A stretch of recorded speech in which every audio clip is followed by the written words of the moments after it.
성도 여러분 안녕하십니까? 새해 들어서 처음 인사드리나요? 네, 새해 복 많이 받으시기 바랍니다.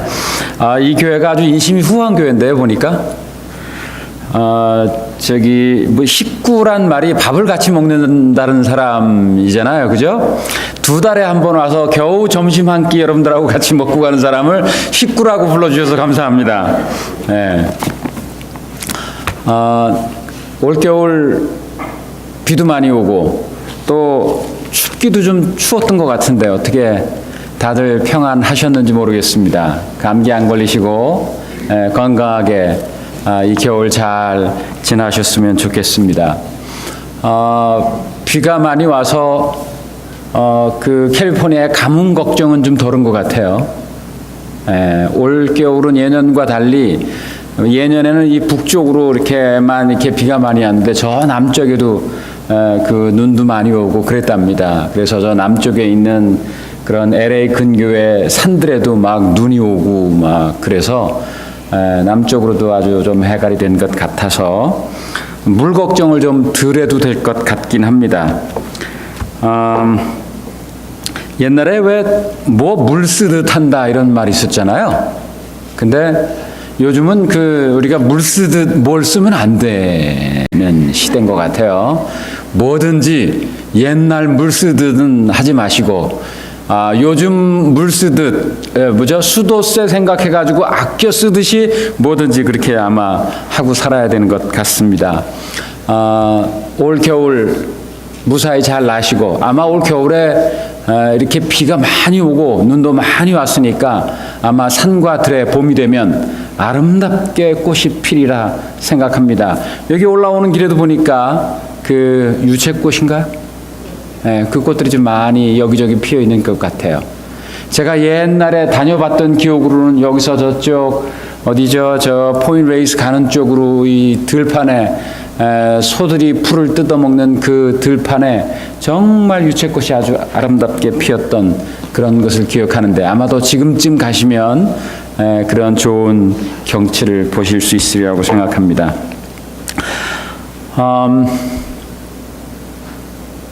집사님이 그 기도실에서 기도하실 때 우리 그 오 목사님을 통해서 아주 은혜로운 말씀을 들려달라고 이렇게 기도를 하셨어요. 근데 제가 여러분들에게 은혜로운 말씀을 전할지 아니면 별로 은혜롭지 않은 말씀을 전할지 제가 자신이 없습니다. 제가 사실 저도 나름대로 이렇게 제 생활하면서 바쁘게 살다가 2달에 한 번씩 여러분들에게 올 때 어떤 말씀을 전할까 여러분들에게 맞는 말씀을 제가 여러분들의 실정 사정들을 다 알아서 이번 주에는 담임 목사님이시라면 우리 성도들을 위해서 이런 은혜로운 말씀을 준비해야겠다라고 생각하고 설교를 준비하진 못합니다. 그래서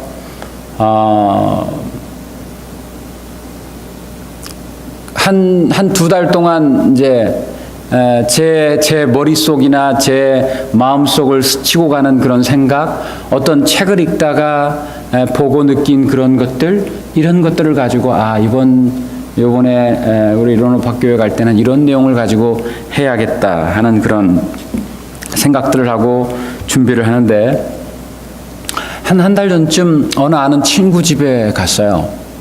그 친구 음악도 좋아하고 저랑 합창도 같이 노래하고 또 가끔 만나기도 하고 그래서 그 친구 집에 가서 무슨 이유 때문에 갔었습니다. 가서 테이블에 소파에 앉았는데 소파 위에 책이 한 권이 눈에 띄었어요.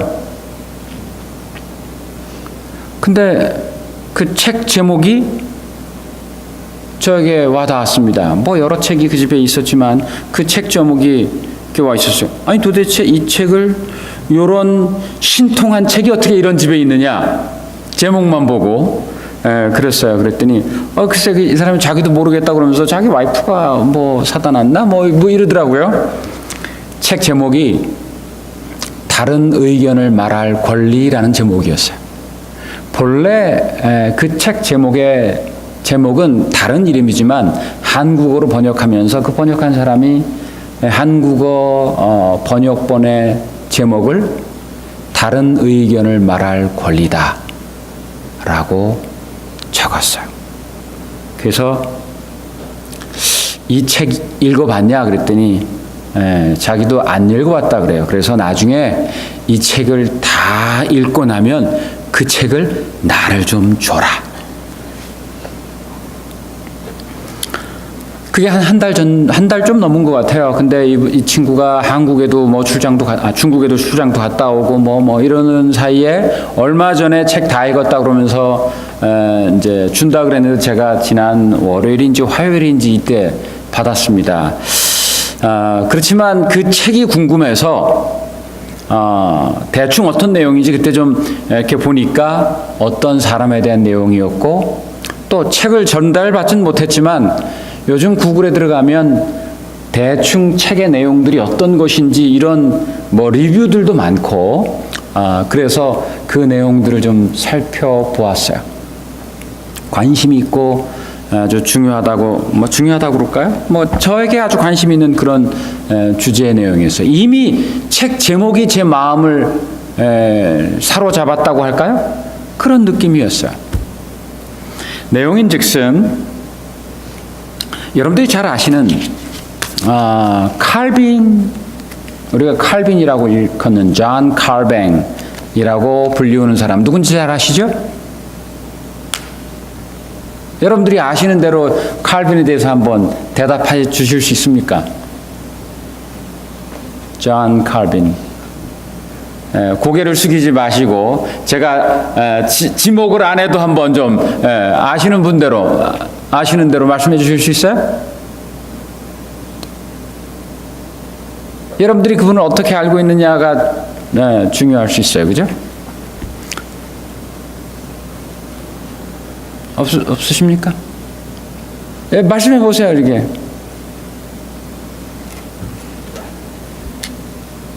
괜찮습니다. 이거 틀리는 거 아니고. 네? 없으십니까? 제가 이 교회에서 제일 뭐라 그럴까요? 만만하다 그럴까요? 만만은 아닙니다만 그 교회에서 만만은 아닙니다. 그런데 가장 오래 알고 있는 분이 한 분이 있죠? 김진숙 집사님. 존 칼빈이 누구죠?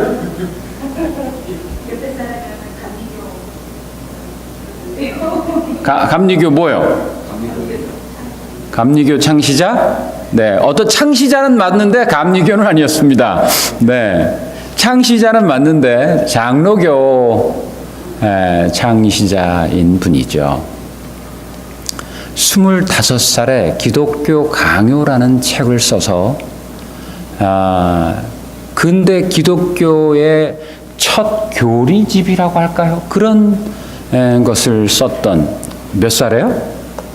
25살이에요. 오늘날 장로교회가 그렇게 금쪽같이 믿고 있는 기독교 강요라는 그런 책을 25살에 썼던 사람입니다. 그는 스위스에 거주하면서 나중에는 이 캘빈이 종교적인 지도자뿐만 아니라 정치적으로도 굉장히 그런 권력을 가진 그런 사람이 되었었습니다. 그런데 칼빈이 어떤 교리적인 개혁 측면에서는 엄청난 일을 루터에 이어서 해나간 사람이라고 말할 수 있는데, 그러나 그가 완성해 나갔던 그 교리들이 너무나 뭐라 그럴까요? 너무나 그걸 보수적이란 말로도 표현할 수 없고 너무나 교조주의적이다 그럴까요? 그렇게 해서 그리고 사람의 권리나 사람의 생각, 사람의 어떤 그런 그 본성이나 이런 것들은 무시한 채 전적인 하나님의 의지, 하나님의 주권, 하나님을 너무 강조한 나머지 사람들에게 상당히 그 어떤 청교도적인 그런 아주 삶을 강요하는 그런 교리들을 만들어 나가게 되었습니다. 그 교리 가운데 뭐 유아 세례에 대한 교리도 있었고 뭐 여러 가지 오늘날 보면 또 여러분들이 잘 아시는 장로교 교회의 가장 대표적인 교리 뭐가 있죠? 예정론 같은 것. 그 예정론이란 사상도 그런 하나님의 의지, 하나님의 주권 이것을 너무 강조한 나머지 절대적인 하나님에 의하여 인간의 운명마저도 그렇게 정해져 있다라고 하는 그런 쪽으로 그 사상들이 남겨지게 되었습니다. 그러다 보니까 여러분 우리가 신앙생활을 하면서 확신을 갖는 것 중요합니까? 여러분 믿음의 확신이 있으세요? 여러분들 믿는 것이 옳다라고 하는 그런 확신들을 가지고 계시나요? 그런 확신 가져야 됩니까? 가지면 안 됩니까? 이건 대답을 아주 다들 하십니다. 그런 확신 가져야 돼요. 그런데 기억해야 할 것은 그 확신이 너무 지나치면 안 된다는 거예요. 여러분들 마음대로 여러분들이 믿으실 수 있으세요. 그러나 여러분들이 믿는 그 사실을 너무 확신한 나머지 그걸 다른 사람들한테 뭐하면? 지나치게 강요하면 거기에 문제가 생길 수 있다고 하는 것이죠. 칼빈은 루터의 종교개혁의 영향을 받아서 자기도 그 구교의 잘못되었던 그런 신앙으로부터 개혁하기 위해서 성경을 얼마나 많이 읽고 연구했겠어요. 그래서 그 젊은 나이에 그 엄청난 그 교리적인 토대를 완성하는 데까지는 정말 훌륭한 일을 했다고 할 수 있는데, 그러나 우리가 볼 때 결코 루터나 칼빈이나 아니면 그 이후에 뭐 쥐잉글리 아니면 또 뭐 웨슬리 이런 분들에 의하여서 이루어진 종교개혁의 역사가 완성이라고 보고 있지 않지 않습니까? 그죠? 그분들은 어떤 과정, 계단을 밟아서 어떤 종교개혁을 이루어 나가는데 그것들이 완전하지 않았음에도 불구하고 그들 스스로는 칼빈 같은 경우에도 아주 집요하게 자기의 교리가 완벽하다라고 하는 생각을 지나치게 가진 나머지 자기가 어떤 세상적인 권력과 결탁되어서 어떤 힘을 가지게 되었을 때 자기를 따르지 않는 사람들에 대하여 어떻게 한 거예요? 자기의 신조를 따르지 않고 반대하는 사람들이 있으면 그 사람들에 대한 지나친 강요, 그것이 권력을 등에 업었을 때는 그들에 대한 처벌, 뭐 이런 것으로 이어졌다고 하는 것이 그 기독교 역사에서 비극으로 남아있는 그런 사건이라고 할 수 있습니다. 우리가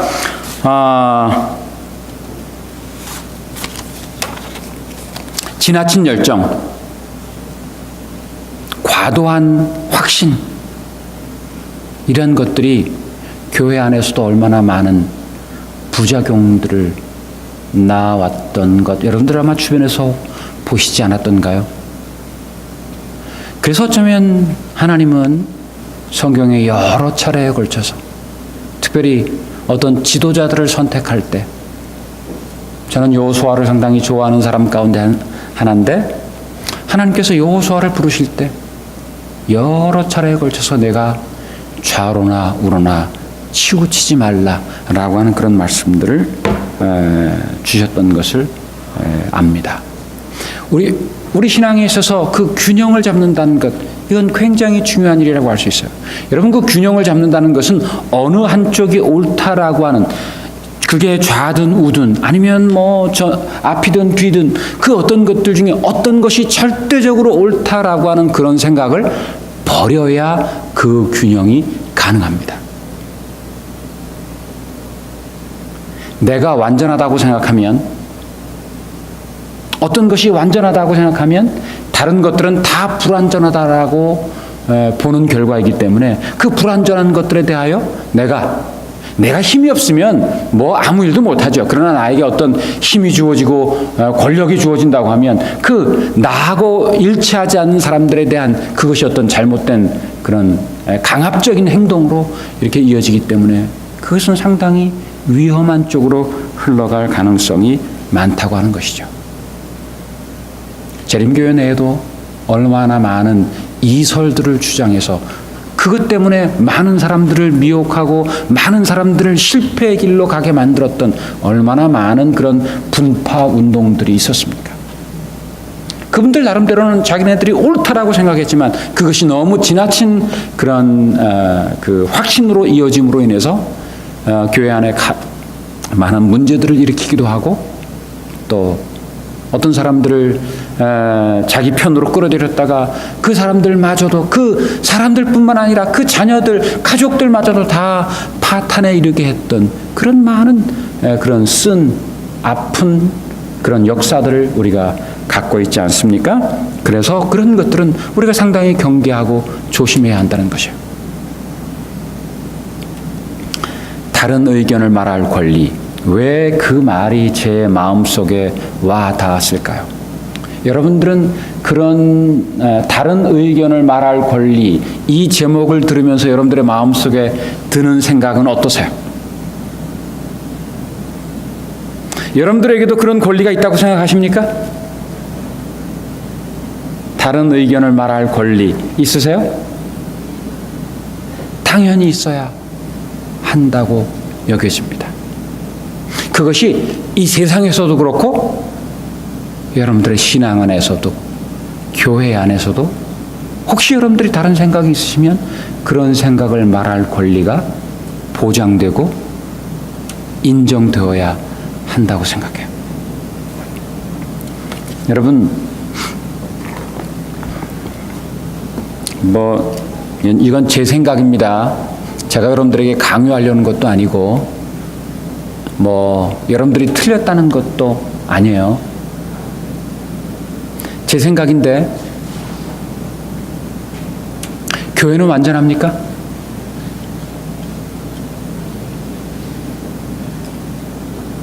여러분들 완전하다고 생각하셔도 괜찮고 안 완전하다고 생각하셔도 괜찮아요. 여러분들의 자유입니다. 근데 저는 교회도 제가 신학교에서 배울 때는 교회는 완전하다 이렇게 배웠던 것 같아요.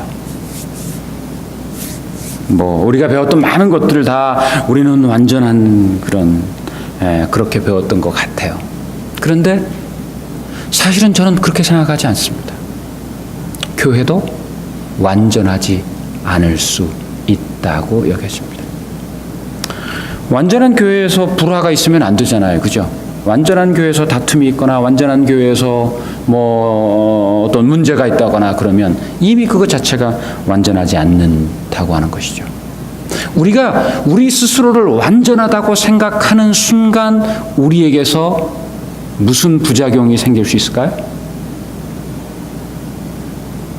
교회가 완전하다고 생각하면 무슨 문제가 생길 수 있을까요?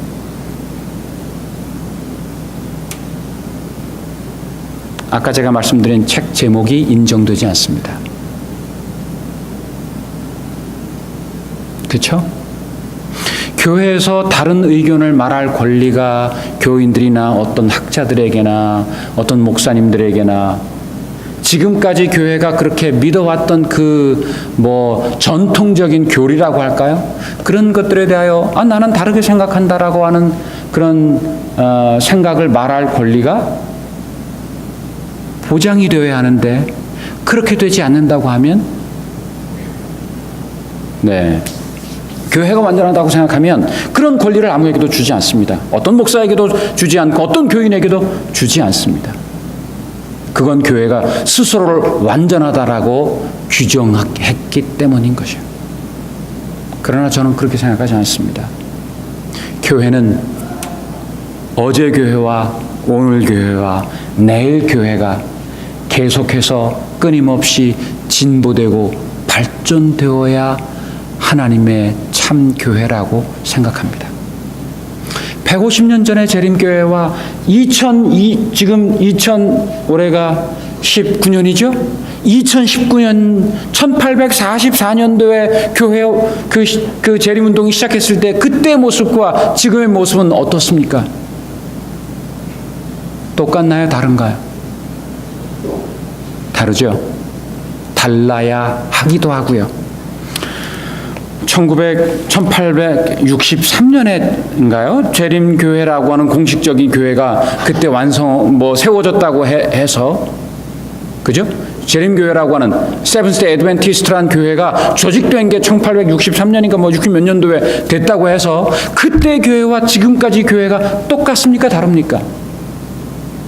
여러분들이 재림교회 역사를 조금 공부해 보셨으면 그때와 지금과 달라요. 1860 몇 년도에 재림교회가 생겨났을 때는 안식일도 지키지 않았습니다. 건강기별에 대한 메시지도 없었어요. 제대로 그런 것들이 안식일은 좀 받아들였지만 그 이후에 믿음으로 말미암는 여러분들이 잘 아시는 대로 1888년에야 비로소 교회가 받아들이지 않았습니까? 삼육교육에 대한 것 제대로 이루어지지 않았던 시절이었어요. 그 말이 의미하는 바는 교회는 점진적으로 발전해 나가야 한다는 것이에요. 지금은 이 교회가 완성되었다고 할 수 있을까요? 2019년이 된 제7일 안식일 예수재림교회는 너무도 완벽하여서 너무도 완전하여서 더 이상 진보하고 발전해야 될 이유가 없는 교회라고 생각하십니까? 그런 교회면 이 교회는 더 이상 희망이 없다고 할 수 있어요. 저는 제가 제7일 안식일 예수 재림 교인이고 제7일 안식일 예수 재림 교회 지금을 목회는 하고 있지 않지만 목사였던 것이 자랑스러운 것은 이 교회는 멈추지 않는 교회라는 것이에요. 이 교회의 여러분 소위 정통성 얘기 우리가 많이 하잖아요. 이 교회의 정통성은 멈추지 않는 것이 이 교회의 정통성이라고 말할 수 있어요. 정체되어 있지 않는 것이 이 교회의 진정한 정체성이라고 말할 수 있어요. 새로운 것들을 맞이할 때마다 그것에 대하여 진지하게 성경으로 이것이 옳은지 아는지 그것을 탐구하고 연구하고 이것이 옳다고 생각하면 지금까지 우리가 안 믿어왔던 것이랄지라도 새롭게 받아들이면서 발전을 지속해왔던 교회라는 것이 이 제7일 안식일 예수 재림교회가 갖는 매력이라고 말할 수 있어요.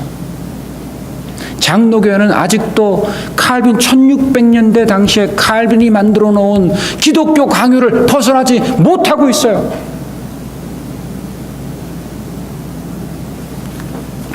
칼빈이 그렇게 자기의 지나친 확신으로 인하여서 신정 정치를 이루어가고 있던 시절에 얼마나 많은 사람들이 칼빈에 의하여서 희생을 당했는지 모릅니다.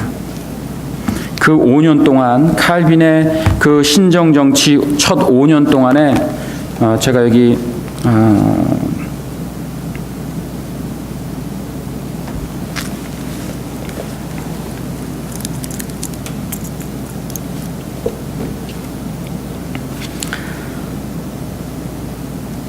첫 5년 동안에 어땠냐면요. 13명이 칼빈에 의하여서 교수대에 매달리고 10명이 그 목이 잘렸고 35명이 화형을 당했고 76명이 추방을 당했답니다.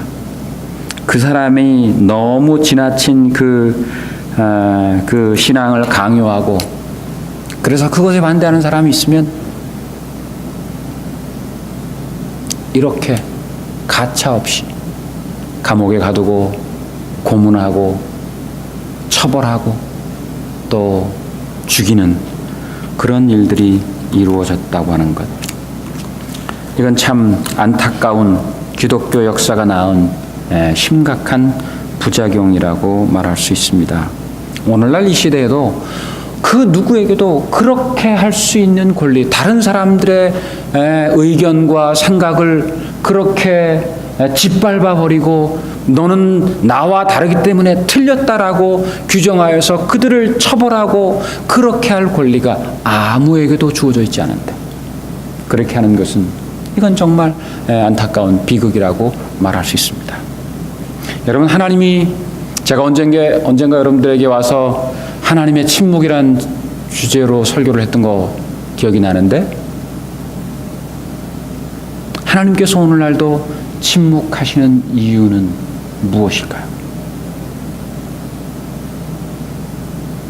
여러분들이 어떤 것을 하셔도 하나님은 침묵하고 계세요. 하나님의 침묵의 의미가 무엇일까요? 왜 우리가 잘못하면 하나님은 내 이놈 너 이거 틀렸어, 너 이거 잘못했어 라고 나타나서 말씀하시지 않으실까요? 하나님이 살아계시면, 하나님이 지금도 성서시대에 어떤 선지자들에게는 나타나셔서 직접 말씀하셨던 그런 하나님이시라면 왜 오늘날 우리에게는 그렇게 하시지 않으실까요? 그리고 왜 모든 사람들에게, 이 세상 존재하는 모든 사람들이 다 하나님의 창조함을 받은 피조물들인데 어떤 사람에게나 나타나서 말씀하시고 왜 우리 같은 범인들에게는 나타나셔서 말씀하시지 않으시는 걸까요? 우리가 무슨 일을 하든, 우리가 무슨 생각을 하든, 무슨 행동을 하든 하나님께서 여러분들에게 직접 나타나셔서 경고하셨다거나 아니면 뭐 잘했으면 잘했다고 칭찬하셨다거나 그런 경험, 그런 특별한 경험 가지신 분들 얼마나 있으십니까? 그게 없어서 부끄러운 거라면 저는 부끄럽게도 그런 경험이 저에겐 없습니다. 그러나 대부분의 분들이 그런 경험 갖지 않으셨을 거예요. 그러나 그건 부끄러워할 일이 아닙니다. 하나님이 그러지 않으세요. 하나님은 침묵하세요. 침묵하심으로 우리에게 하나님이 어떠한 분이신지를 어쩌면 계시하고 계시는 것인지도 몰라요. 하나님이 어떤 분인지 침묵을 통하여 말씀하고 계시는지 몰라요. 절대적인 하나님은 침묵하시는데 절대로 절대적일 수 없는 인간들은 종종 침묵하지 않는 경우들을 우리가 많이 보지 않습니까? 절대로 완전할 수 없는 우리는 자기의 생각을 남에게 강요하고, 저도 여기서 이렇게 말하면, 제가 이렇게 자꾸 설교하면서 어떤 제 생각을 말하면 여러분들에게 어떤 제 생각을 강요하는 것 같은 느낌이 들어서 저도 그렇게 말할 자격은 없습니다만, 저는 제가 듣는 얘기를 그냥 고지고대로 저 사람이 말하는 건 다 옳다, 나도 저렇게 생각해야 한다, 그러실 필요 없습니다. 저렇게 생각하는 사람도 있구나 라고 생각하시면서 그것이 여러분들의 살아가는 삶에 도움이 되실 수 있다면 도움이 되시고, 또 여러분들이 나는 저 말씀은 나에게 맞지 않는다 라고 생각하시면 여러분들이 그냥 이렇게 흘러가게 하셔도 괜찮습니다. 그러나 제 마음속에 그런 제가 생각했던, 제가 고민하고 있던 그런 이야기들을 여러분들과 나눔으로 하나님을 조금 더 이해하고 인간이 만들어 놓은 그 잘못된 종교적 그 함정에서 우리가 좀 피해서 참 하나님을 찾아가는 그럴 수 있다면 저는 도움이 되겠다는 생각으로 이렇게 말씀을 좀 드려봅니다. 칼빈 그 시절에 세스베투스라고 하는 사람이 나타나서 칼빈에게 반기를 들었어요. 칼빈이 가르치고 있는 유아세례,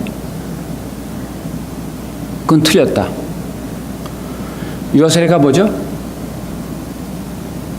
그야말로 유아에게, 아직 젖먹이에게 뭘 하는 거예요? 세례를 베푸는 거예요. 그러면 그 세례 받음으로 그 영혼이 구원받는다라고 하는 어떤 그런 사상적 뒷받침이 있는 것이에요.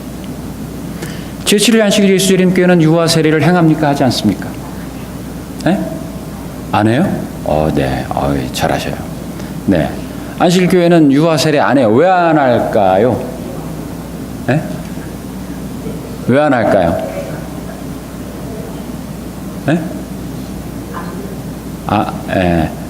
아직 그 어린아이들에게는 스스로 생각하고 판단할 수 있는 의지나 생각 이런 것들이 없다고 생각하기 때문에 부모의 신앙에 의해서 아이들에게 그 아직 생각도 하지 못하는 말도 듣지 의사소통도 되지 않는 그 아이들을 어떤 부모의 의지에 의하여서 세례를 행한다는 것 그것 자체는 그렇게 그렇게 합당하지 않다는 거예요. 하나님은 우리에게 자유의지를 주셨다는 것 때문에 하나님을 믿고 받아들이는 것도 자기 스스로의 선택에 의해서 해야 된다고 생각하기 때문에 안식일교회는 유아세례를 찬성하지 않습니다. 그런데 이 유아세례를 주장하고 있던 칼빈에게 안 된다고 했어요. 그건 틀렸다 했어요. 또 틀렸다고 한 것이 세스베투스라는 이 친구가 삼위일체, 네가 가르치는 삼위일체 그것도 틀렸다 가르쳤어요. 삼위일체는 여러분들이 우리가 어떻습니까? 삼위일체는 우리가 어때요? 믿고 있나요? 제7일 안식일 예수재림교회는 삼위일체라고 하는 공식적인 교리가 있죠? 네, 우리도 그 삼위일체는 믿습니다. 그런데 세스베테스가 그렇게 외쳤다고 해서 칼빈이 그 세스베테스의 주장에 대하여 너는 틀렸어, 그러니까 너는 죽어야 돼 하고 그를 처형할 권한이 그에게 있습니까? 없습니까? 네? 없어야 되는 것이죠. 제7일 안식일 예수재림교회 안에 세스베테스와 똑같이 주장을 하는 사람이 들어왔다고 하면 안식일교회는 그를 어떻게 대해야 합니까? 유아세례, 그래, 그건 네 말이 맞아, 그건 틀렸어. 근데 이 사람이 와가지고 뭘 얘기해요? 제가 그게 맞다는 얘기 아닙니다. 근데 그 삼위일체도 틀린 거다라고 했다고 하면 제7일 안식일 예수재림교회는 그에 대하여 어떻게 행동해야 할까요? 제가 좀 곤란한 질문들을 여러분들이 하고 있죠? 켈빈은 그놈이 미운 가시였어요. 자기가 주장하고 있는 그 사상적 체계를 허문다고 생각했습니다. 그래서 그를 결국 화형대에 처형시켜요. 자기와 자기의 노선을 따르지 않는다고 해서요.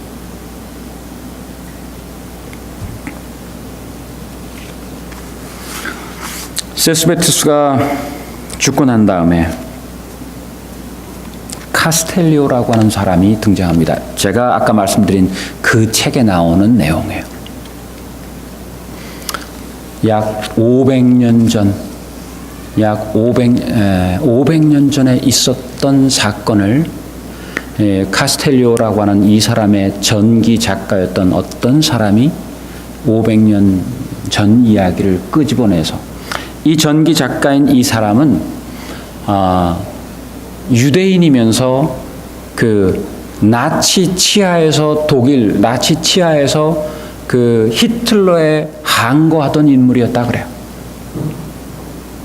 히틀러가 사람들을 강요하던 그 시절에 500년 전에 카스텔리오라고 하는 500년 전에 죽었던 그 사람을 끄집어내서 그 사람을 통하여 그렇게 자유가 보장되지 않는 다른 의견을 말할 권리가 존중받지 않는 그런 사회가 얼마나 위험한 사회인가를 그렇게 주창했다는 것입니다.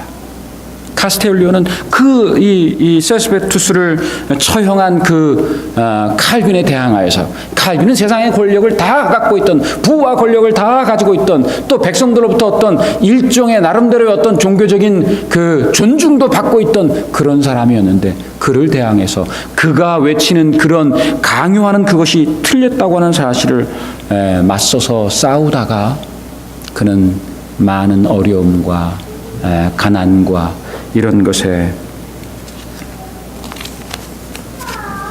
평생을 그렇게 살다가 죽었다라고 이야기합니다. 이 카스텔리오가 남긴 칼빈은 카스텔리오가 그렇게 나가니까 자기를 반대하고 하니까 그가 말할 수 있는 권한도 주지 않고 그가 쓴 책들이 출판되지도 못하도록 하고 이미 출판된 것이 있으면 다 불태워버리고 해서 거의 그의 그런 주장이나 책들이 남아있지 않다고 하는데 몇몇 남아있는 그런 역사적인 사료나 책들 그것을 통하여서 이 책을 쓴 저자가 그의 잘못된 불의에 항거했던 그런 용기를 오늘 이 시대 사람들에게 불러내서 이 시대에도 그런 불의가 있을 때 항거해야 한다고 하는 어떤 그런 사상적 토대를 그렇게 마련해 주고 있는 것이 이 책의 내용이었습니다.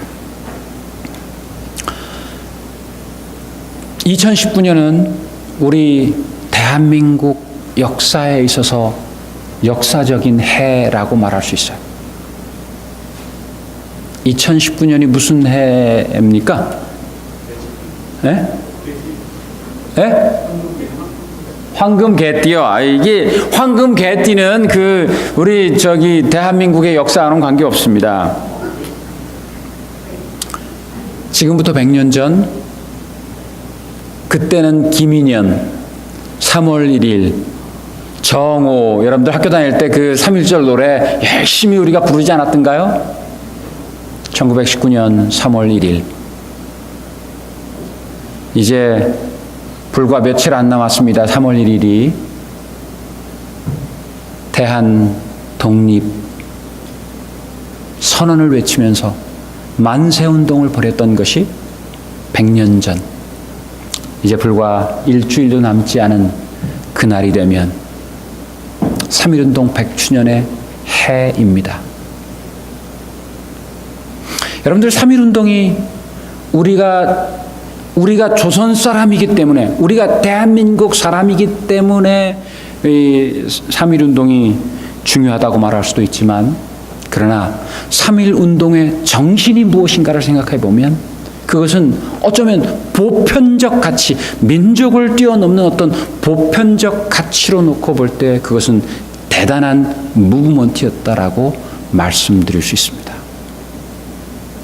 3.1운동 당시에 우리의 조상들이 선택했던 것은 비폭력 그런 독립 선언이었어요.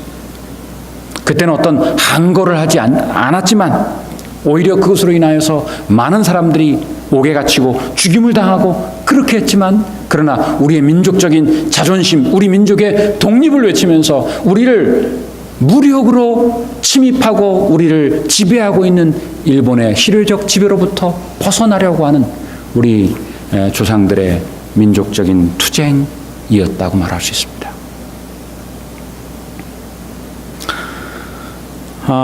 오늘 설교 제목을 믿음과 용기라고 붙여봤는데요. 여러분, 믿음에는 아주 고분고분한 그런 믿음이 있을 수도 있고요. 아주 차분하고 정적인 그런 믿음이 필요할 때도 있고, 때로는 동적이고, 때로는 정말 과단성 있는 결단이나 어떤 투쟁을 해야 되는 그런 믿음이 요구될 때도 있는 것이죠. 히브리서에 소위 믿음장이라고 일컫는 히브리서에 보면 수많은 사람들의 이야기들이 기록되어 있습니다. 많은 사람들이 믿음으로 자기에게 주어진 상황에서 믿음의 선택을 해갔던 그런 수많은 이야기들이 기록되어 있는데 후반부에 가서 33절부터 있는 그런 이야기들을 보면 사실 32절에서 바울은 그렇게 이야기합니다. 그 앞에 나와 있는 모세, 아브라함 여러 사람들의 믿음의 이야기를 하면서 라합까지는 자세히 설명을 해요. 나름대로. 짧지만 설명을 해요. 그러나 그 뒤에 삼손, 입다, 무슨 또 다윗, 사무엘 이런 사람들의 이야기를 다 하려면 너무 뭐가 부족하다? 시간이 부족하다. 이런 식으로 얘기하면서 그러면서 이제 여기 33절부터 보면요.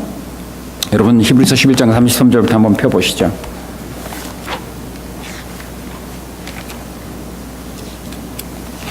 히브리서 11장 33절부터 있는 말씀을 제가 한번 읽어볼 테니까 여러분들도 성경을 좀 펴시고 같이 좀 따라가면서 눈으로 읽어주시면 좋겠습니다.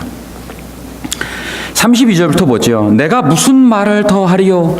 기드온, 바락, 삼손, 입다와 다윗과 사무엘과 및 선지자들의 일을 말하려면 내게 시간이 부족하리로다.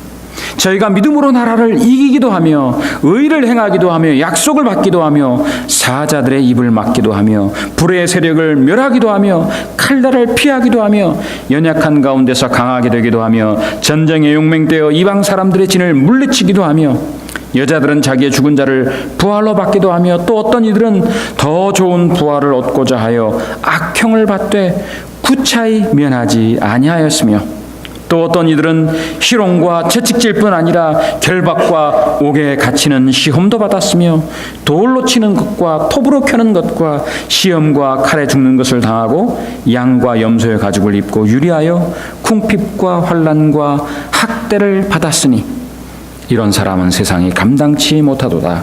저희가 광야와 산중과 암열과 토굴에 유리하였느니라. 이렇게 뒤에 묘사되어 있는 이 믿음의 선조들의 그 이야기들을 바울이 열거하면서 그 사람들이 이 뒤쪽으로 가면 갈수록 대단한 용기를 갖고 신앙을 위하여 어떤 투쟁을 하고 신앙을 위하여 어떤 그 자기의 목숨까지도 촉에같이 내어놓고 고통도 구차히 면하지 않는 그런 용기 있는 믿음을 바울이 우리에게 전해주고 있다고 하는 것입니다. 사실 오늘날 여러분들이 믿음을 갖고 계신 것이 여러분들에게 어떤 용기를 요구하는 일들이 사실상 오늘날 우리에게 그렇게 별로 없습니다.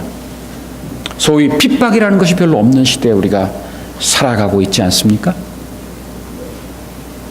그러나 그럼에도 불구하고 우리는 종종 우리의 용기를 필요로 하는 그 용기가 어떤 싸움, 무슨 나의 목숨을 내놓아야 하는 그런 용기는 아니라 할지라도 여러분들의 신앙을 표현해야 할 수 있는 그런 용기, 여러분들의 신앙을 지켜나갈 수 있는 그런 용기, 또 그 용기 속에는 나와 의견을 같지 아니하는 사람들에 대하여도 관용을 베풀 수 있는 그런 용기도 포함한 그런 것들이 오늘 우리에게 있어야 한다고 저는 생각합니다.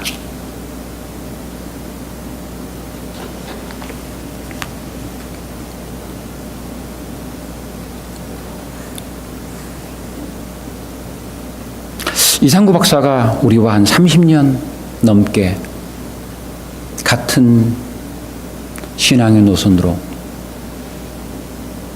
살아오셨어요. 그러다가 최근에 그분이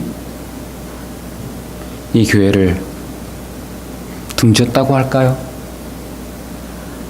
자기가 믿어지지 않는다고 하여서 나갔습니다.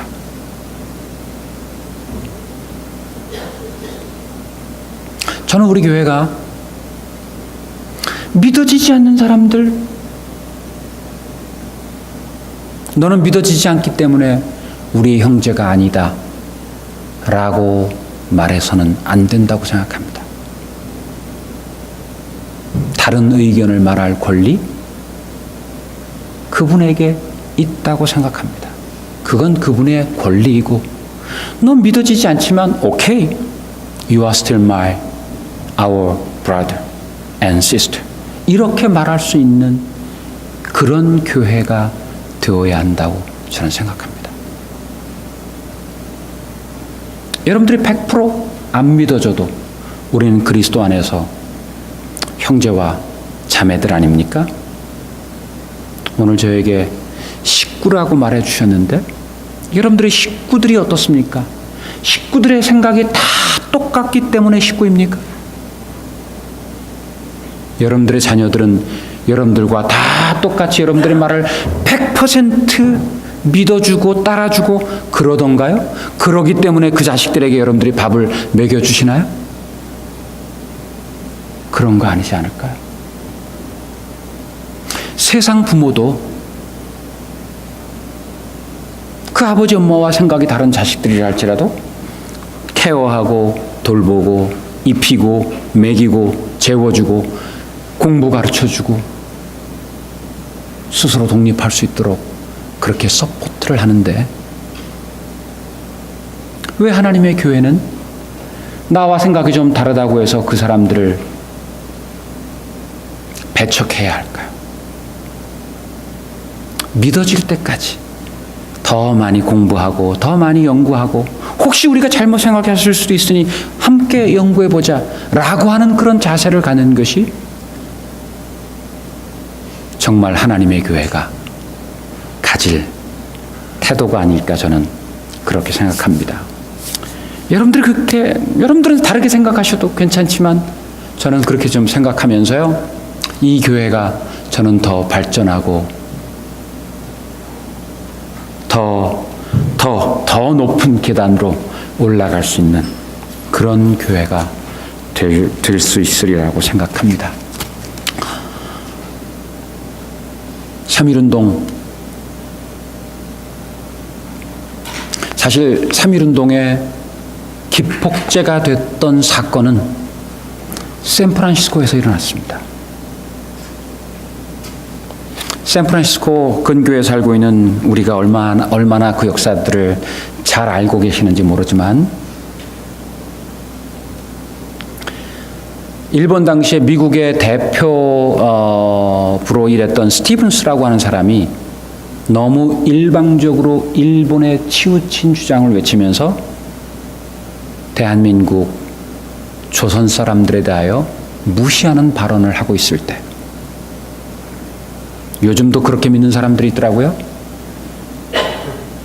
일본의 한국 통치는 오히려 한국의 조선의 발전을 위해서 아주 합당한 일이었다, 뭐 이렇게 믿는 정신 나간 미친 한국 사람들이 아직도 있던데, 그런 주장들을 외쳤던 그 스티븐스라고 하는 사람, 조선 사람들에게 오히려 일본이 다스리는 것이 더 유리하다, 그런 말도 안 되는 주장을 외치던 그 스티븐스라고 하는 사람이 여기 샌프란시스코에 와 있을 때 그들과 논쟁을 벌였던 우리 이민 초기의 우리 선조들이 있습니다.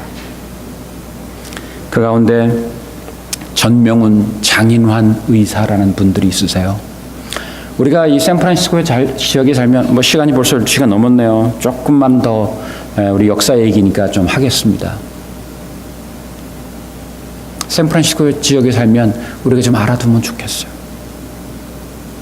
이분들이 날짜는 1908년 3월 며칠입니다. 제가 여기 적어 오긴 했는데,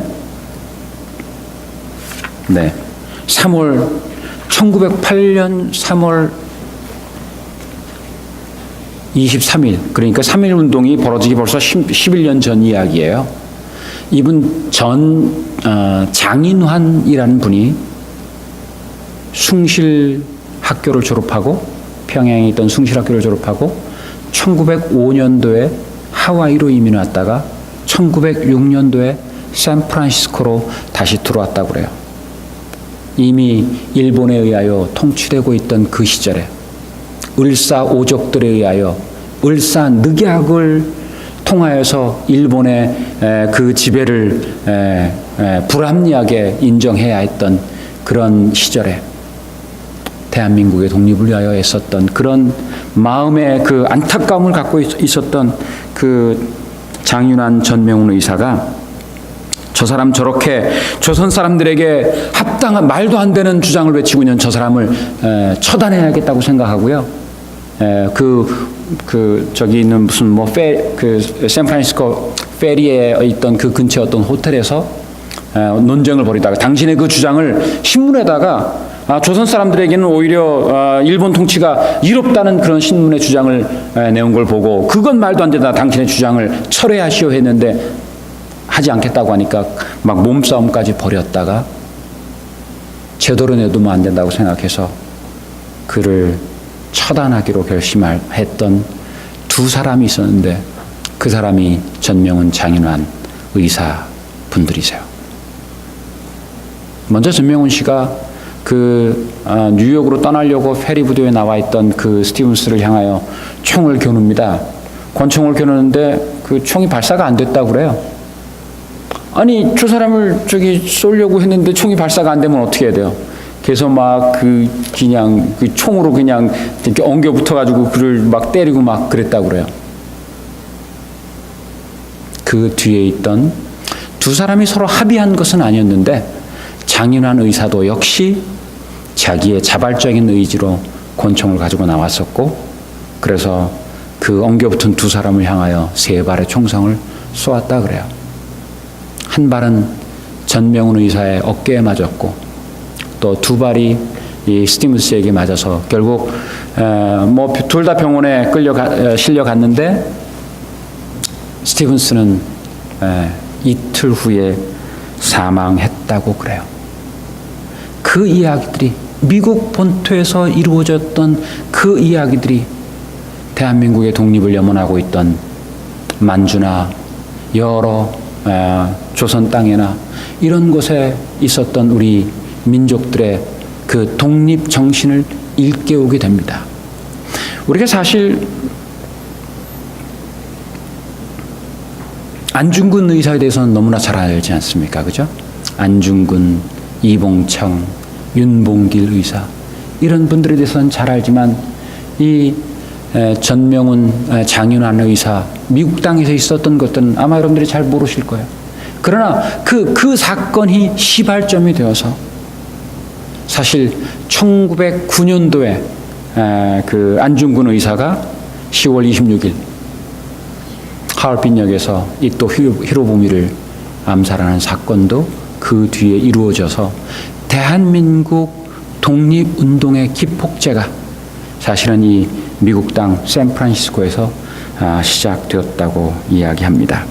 제가 설교 시간에 이야기를 하는 것은 그런 용기 있는 행동이 오늘날 대한민국의 자주 독립을 이끌어가게 만들었던 것처럼 우리 신앙에 있어서도 그런 때로는 용기 있는 그런 행동, 그런 것들이 우리의 신앙에 더 큰 자유를 가져다 줄 수 있다고 생각합니다. 저는 어떤 경우에 우리 믿음에 있어서도 우리가 믿음이 어떤 식민지적 믿음을 할 수도 있다고 생각합니다. 저는 여러분들이 누구에 의하여서 어떤 사상이나 어떤 교리나 어떤 교회나 그런 것에 의하여서 여러분들이 식민지화된 그런 신앙이 아니라 여러분들 스스로가 하나님이 여러분들을 각 개별 한 사람 한 사람을 정말 그 우주의 어떤 존재보다 귀하게 여기셔서 여러분들 스스로 여러분들로 만들어 놓으셨던 것처럼, 그렇죠? 여러분들 한 사람 한 사람이 우리가 다 다르지 않습니까? 오광수는 바울이 아닙니다. 오광수는 뭐 다른 엘렌 G 화이트이 아니에요. 오광수는 오광수예요. 하나님이 여러분들 각 개인으로 따로 만들어 놓으셨던 것처럼 여러분들 스스로가 누구와 똑같아야 되는 그런 생각, 그런 거 가질 필요 없이 여러분들 스스로가 어떤 독립된 그런 신앙, 완전한 자유를 누리는 그런 신앙을 가질 때 비로소 참 하나님께 가까이 여러분들이 더 다가갈 수 있으리라, 그렇게 생각을 해서 이런저런 이야기 함께 꺼내보았습니다. 용기는 내가 누구를 대신하여서 죽을 수 있는 용기만 용기가 아닙니다. 정말 진정한 용기는 나와 다른 사람들을 인정해 줄 수 있는 그런 용기가 정말 우리에게서 나오기 힘든 용기일는지 모르겠습니다. 우리가 그런 용기를 갖고 요즘 들어 한국 사회도 똘레랑스 뭐 이런 말을 많이 쓰더라고요.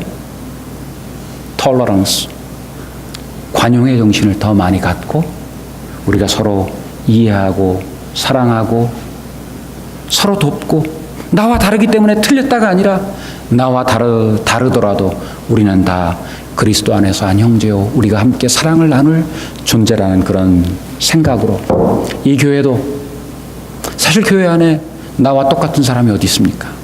나와 다르다는 이유 때문에 미워하지 마시고, 나와 생각이 다르다고 외면하지 마시고, 그럼에도 불구하고 우리가 다 그리스도 안에서 한 형제 자매로 서로 사랑할 존재이지 서로 미워할 존재가 아니라는 그런 마음으로 우리 주변에 있는 모든 사람들을 그렇게 더 많이 관용과 사랑으로 대하시면 좋겠습니다. 제가 혹시 또 여러분들의 생각, 여러분들이 기존에 믿고 있던 생각과 다른 생각 갖고 있다고 해서 저 목사 틀려 먹었네, 이렇게 해서 이렇게 그러시기보다 저렇게 생각하는 사람도 있구나, 그렇게 이해해 주시고 함께 여러분들의 신앙도 함께 우리 자라갈 수 있기를 바라면서 말씀 마치겠습니다. 감사합니다.